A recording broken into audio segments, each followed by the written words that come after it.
Hello everyone, how are you? I am your teacher. You can call me Mr. Rumi. I will answer some important questions which will be very helpful for you. So I welcome you on my channel Class Beta where we will be discussing question. Decomposition of chlorates predicting products. Correct answer is when chlorates decompose, the products formed depend on the specific conditions. In general, chlorates will decompose into metal chlorides and oxygen gas.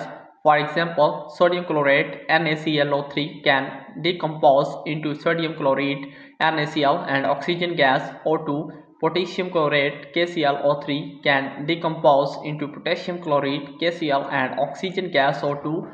This decomposition reaction can be triggered by heat or other sources of energy. So that was our today's correct answer to question. If you have any other question, please let me know in the comment section. I will be answering your question soon. Thanks for watching the video. Be sure to like, share and subscribe our channel. See you in the next question. Bye bye.